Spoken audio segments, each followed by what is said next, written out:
Well, as we all know, Troy Jackson has now been picked as the new candidate to run against Sue Collins in November. And I have nothing but questions all the way around. Now, I totally understand why Graham Platner got done. Now, as far as the media is concerned, the media basically said, well, Graham Platner was out there patting too many women's asses.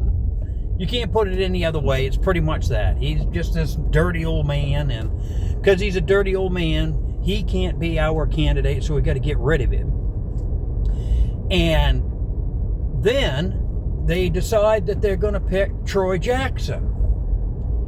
And it's the delegates of the party that made the choice, not the Democrat voter.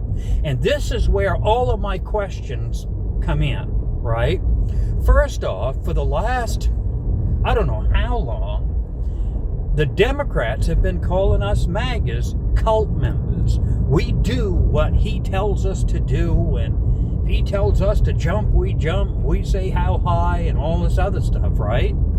Yet, when it came to Graham Platner, it was the leaders of the party, the elites, the ones that have all the power. They're the ones that decided Platner's out of here, he's done. Because I know that the Democrats in their media, the mainstream media, and when you watch it, their whole point is, well, Graham Platner was a naughty guy and he had too much baggage, so that's why he had to go. But that's not what it was at all. They knew all about Platner's past. They knew exactly who he was, what he was, and then when they were called on it, they tried to say, well, we didn't know anything about that. We had no idea. You know, and I know, that was a bunch of bullshit. They lied. They knew all about Platner. They didn't care about his past. When he got chosen the first time around, his numbers looked good, and it looked like he might win against Sue Collins. But then, as time went on, they realized that his numbers weren't getting better, they were getting worse.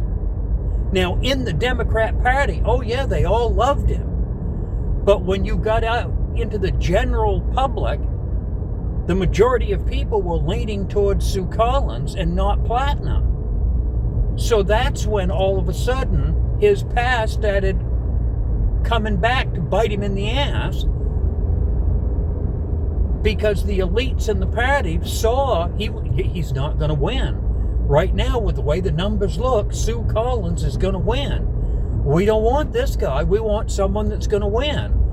So they allowed all of this stuff to get out in the media. Oh, he's been patting women's asses, and he's been doing this and that. All of his life, he's just this nasty bastard. That's why they let him go.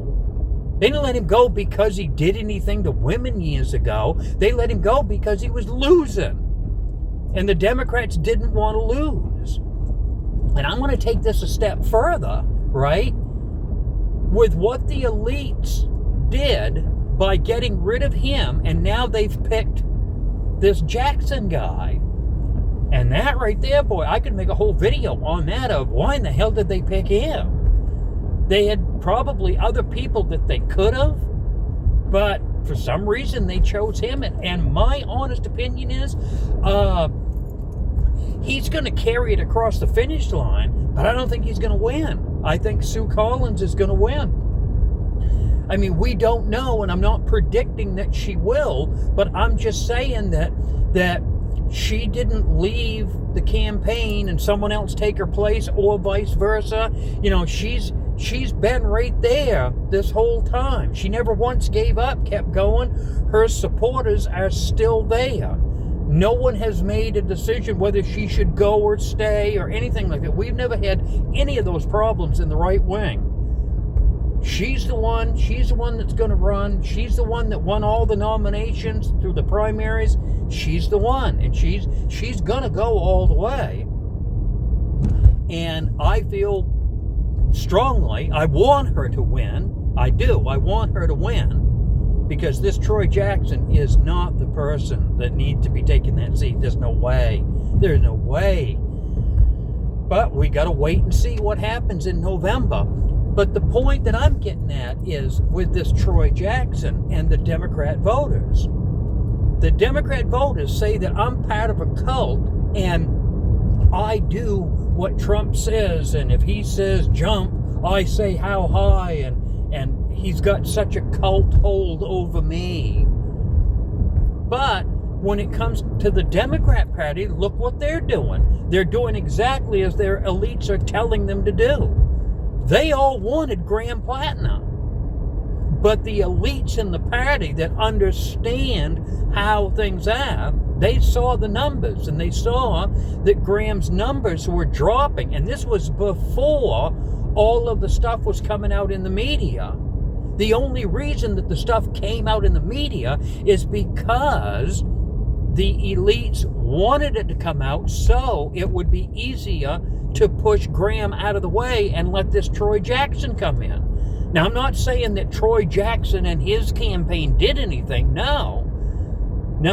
It's the elites in the Maine Democrat Party.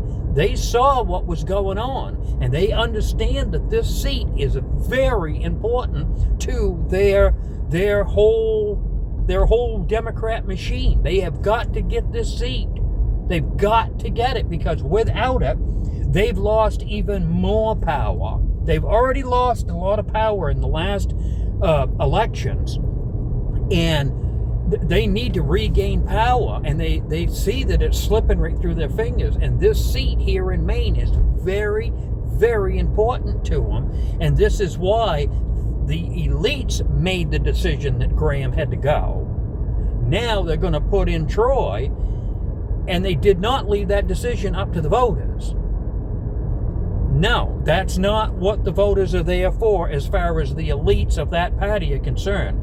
That's a decision that they make, not the voters. And that's exactly what happened over this past weekend and this whole process.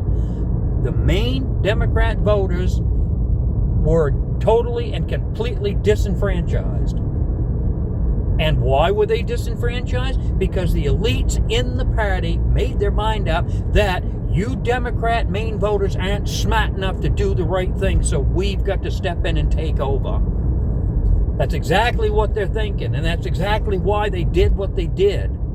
They don't leave anything up to the Maine voters. Maine voters ain't smart enough for them. And this is what they're saying, not me, it's them. And what I don't get is how come you Democrat voters don't really stand up and stand your ground? They took your voting power and just set it out with the garbage. Your vote meant nothing. It meant zero. And yet, each one of you will sit there and tell me that the Democrat Party is just this great, wonderful, smooth operating machine. Smooth operating, all right, to screw you, the voter, right up the butt. It's unbelievable that you people even tolerate this, but you do. And then turn around and call me a cult member? All I can say is you may want to think about that the next time you accuse me of being a cult member. I mean, you can call me anything you want. I don't care. I mean, I support Trump. I support his policies. And I like what he's done. I like the results of the things that he's done. That's where I stand. And I voted for him, I supported him, and he's done everything that I've expected him to do. I don't know what else to say. You want to call me a cult member? Call me a cult member. I will, my day will carry on no matter what you think. But anyways, that was the whole point of what I wanted to talk about this morning. This has been a great morning. It's going to be a great day. The weatherman said it's going to be good. So I want all of you out there to have a great day. Have a great Monday, July 27th, 2026. Don't forget to like, share, subscribe. Definitely leave your comment down below. I want to hear what you have to say. That's what America's all about. Free to speak your mind. Okay, you have a great day, and I'll catch you in tomorrow's video. We're going.